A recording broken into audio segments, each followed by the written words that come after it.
so hold on tight everyone, we will be reaching speeds of roughly 200 miles an hour, won't we? So, todas las gorras, bolsas que tengan nada más con cuidado en la pista y nada más que no se les vayan a volar porque no nos vamos a poder detener a agarrarlas.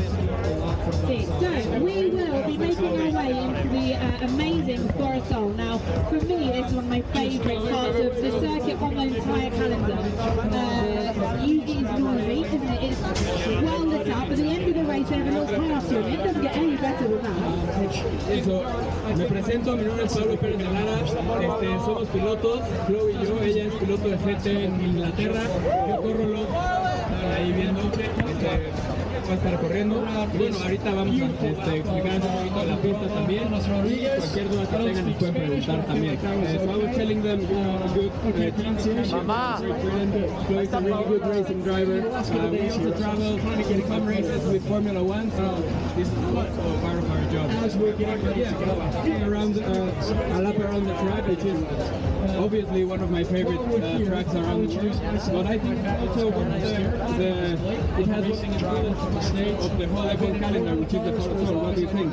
I think it's amazing. I mean, once the crowds are here, you can see the amount of people that will be sat here. It is going to be a party on a circuit. Now, have we got any Checo fans here by any chance? Yes, I thought we might have a couple. Now, imagine being Checo, driving around this circuit, the entire crowd cheering for him. It's insane. He will actually hear that, won't he, from within his car. Yeah, so as a driver coming through here, you actually get to hear the fans and you see them, even though you have the engine and the helmet, you actually get to hear. So aquí cuando venimos los pilotos, puedes escuchar a la gente cuando hace un rebase o lo que sea. No me puedo imaginar lo que escucha Checo cada que pasa aquí, debe ser una locura.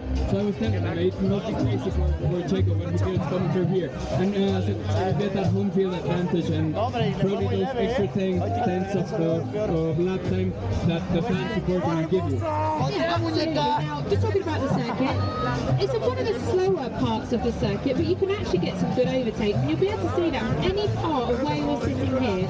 You get an amazing view. Now, they will be performing to the crowd to some sort. They'll also be making calculated decisions. Sometimes the drivers get a little bit carried away with the crowds. They know they've got a little bit of room for error here. They've got a lot of runoff room, so they may make a few cheeky little moves, won't they? That they thinking maybe we'll pull it off or not, but this is the place to do it with all these spectators around. Obviamente como piloto, si vas a hacer un rebase en alguna parte de la pista, quieres que sea aquí, ¿no? Porque de verdad puedes escuchar a toda la gente cuando pasas por aquí, y bueno, es impresionante esto que tenemos aquí en el Forestol. También, bueno, perdón, en el estadio GNP. What do you think of this slow section, and then you got one of the fastest straights and longest straights of the whole F1 calendar? Yeah, absolutely. So your friends literally have to switch from going from slow but flowing corners to kind of maximising this exit here. You can see here we've got sausage curbs, which you'll see the parts of the circuit. They don't want to be touching nose. If they lose even a tenth on this corner of the circuit, then you potentially lose 4 or 5 tenths at the end of this straight. As you say, this is one of the longest straights on the calendar. There's a lot of time to kind of be made. There's also a lot of time to be lost here. Sí, es súper importante esta salida, por eso es que hemos visto a muchos pilotos en todos los años chocar ahí, porque si sales bien, si sales mal, tienes toda la recta que vas más lento, entonces probablemente una décima de segundo que lo hagas mal en esa curva, te cuesta casi un segundo al final de la recta.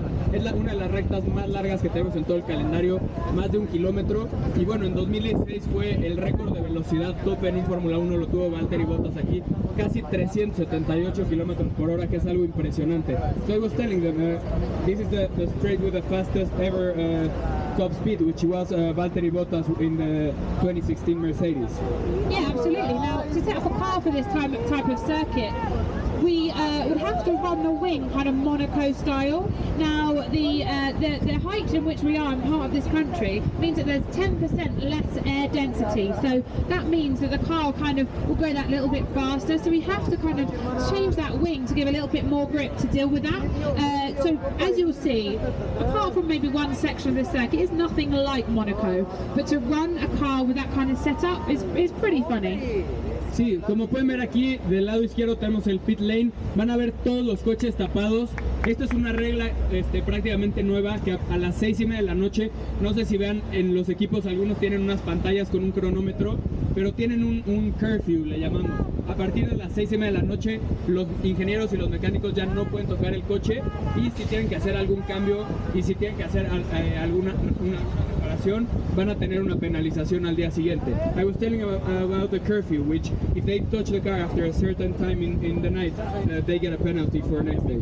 Exactly, and that was really put in place because back in the day, engineers, mechanics, they'd be working late into the night. They'd then get up early in the morning, carry on working on the cars. Now, for machines like this, you don't want it to be unsafe. You don't want somebody who's had 2 hours sleep working on a car for a driver to kind of go that 200 mile an hour around a circuit. So that was introduced to kind of sacrifice that. As you can see, it's very dark right now, but if you just look back, those lights, this is something that we've kind of done a few laps this evening. Every lap gets prettier and prettier. It's a great day to kind of be doing a lap like this. You'll see kind of where the circuit's being maintained. There's parts of it being painted, ready for the weekend. And you'll see on the TV, everything is very crisp, even down to the colour of the grass. We've seen them spraying the grass green. We don't have that problem in the UK. Is that wet? We're trying to keep it kind of from being muddy. So here, I think it's brilliant. We have to even paint the grass. We have to paint the grass because we don't get that much rain. But yeah, as you were saying, it's amazing how every night, every single wall, every single thing that needs to be painted gets repainted. So in the TV, every day it looks spot on. And yeah, in here we have also one of the best overtaking opportunities of the track. You have this really hard braking.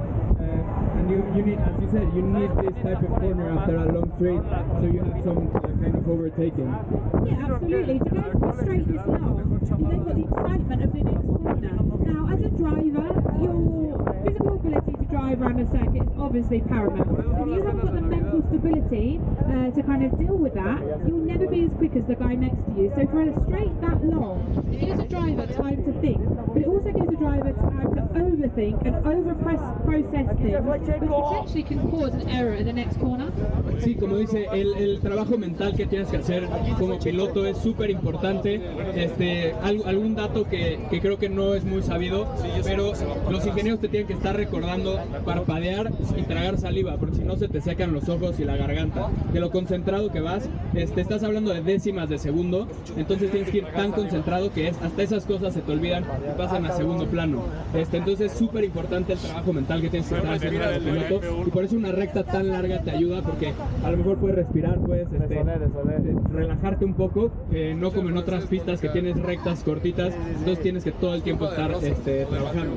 I was telling them what you were saying about the mental thing of maybe being able to relax a bit on the straights.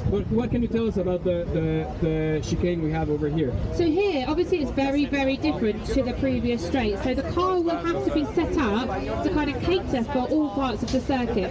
Technically there's about 3 differences, isn't there? You've got the straight, you've got the tighter kind of chicanes, but you've also got some flowing corners. Now, you would really have to sacrifice those corner speeds, the corner setup for the straight to really maximise that. Also, having a look at the circuit, you may not be able to see it right now, but at some parts of the circuit you'll see blue lines running along the edge of the circuit. This is kind of a visual aspect of track limits. So as a driver, you can't feel where those track limits are. And we've seen over the last couple of years there's been a lot of penalties, haven't there, for the track limits. But this is kind of a visual aid for the marshals on the circuit, for the guys up in Park of Course. They will be able to see where those penalties are being made. Now, as a driver, you want to be pushing as much as you physically can without getting that penalty. As you said earlier, actually, this is a very good circuit. If you cut a corner, you're going to gain a lot of time, aren't you? Sí, es una de las pistas que a lo mejor empujar un poco en los track limits y sacar las 4 llantas de la pista sí te va a dar ventaja. Entonces es un tema controversial en las últimas carreras que hemos tenido, pero vamos a ver pilotos penalizados el domingo por todo el tema de track limits, sobre todo en esta parte que tenemos aquí, que es la parte más lenta del circuito, porque los pilotos todo el tiempo están intentando ganar un poco más y un poco más y un poco más, y siempre te mantienes en esa fina línea entre lo que es legal y lo que a lo mejor ya se van a penalizar. finalizar, y es por eso que vemos últimamente tantos penalties de track limits.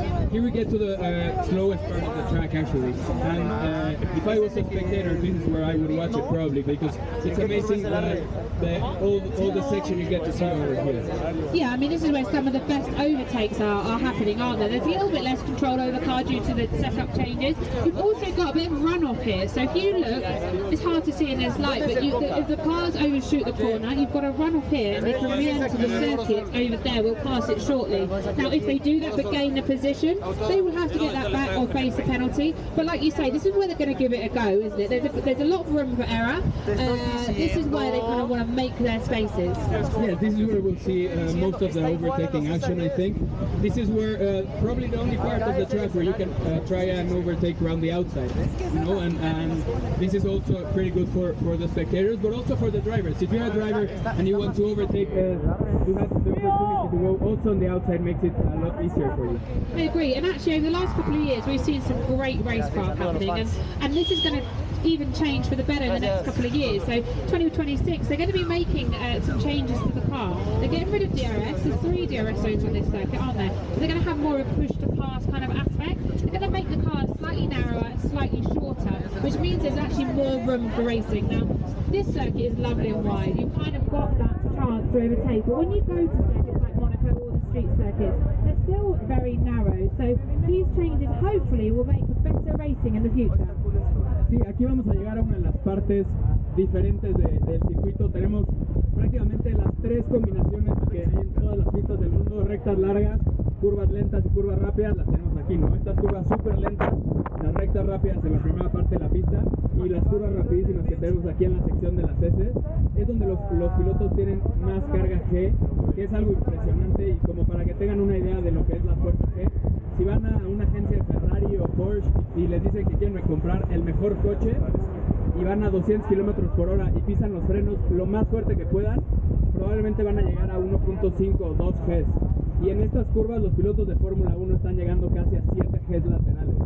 Entonces la fuerza que tienen que tener en el cuello es impresionante. Por eso es que si ves fotos de ellos tienen el cuello casi más ancho que la cabeza, porque la fuerza que tienen que tener en toda la parte superior del cuerpo es impresionante para hacerlo vuelta con vuelta cada curva durante las 2 horas de la carrera. So I was telling them a bit about G-force, as you were saying, how fit they need to be to actually maintain the physical level of the race. Yeah, absolutely. They have to be as light as physically possible, but very, very strong. So their core strength has to be second to none. Their necks are that wide, they look like a thumb, go straight into the head. And that's to kind of stop their head rolling around in the cockpit. So at the start of the season, we saw Oliver Behrman. He took Carlos Sainz's seat, didn't he, for one race? He had appendicitis. His races in F2. Now, obviously, that is a feeder series into F1. The G-forces, the braking power isn't quite the same as an F1 car. So when you watched it on board, you could see his head rolling from left to right. Now, he did very well to keep up those lap times, didn't he, towards the end of the race? But it's certainly something that you have to kind of work towards. None of us could jump into an F1 car and kind of be spot on. It takes a lot that goes on behind the scenes. Sí, también something curious about this track is when the weekend starts, it's kind of dirty. It has a lot of dust, and every time the F1 cars go around, it's faster. Also because of the rubber that gets laid in. The tires get so hot that the rubber actually gets stuck to the track, you know. And also the other series running. What can you tell us about track evolution? So you've also got F4. You've got what you're racing in this weekend. So different tires. They'll leave different grip levels. We're not expecting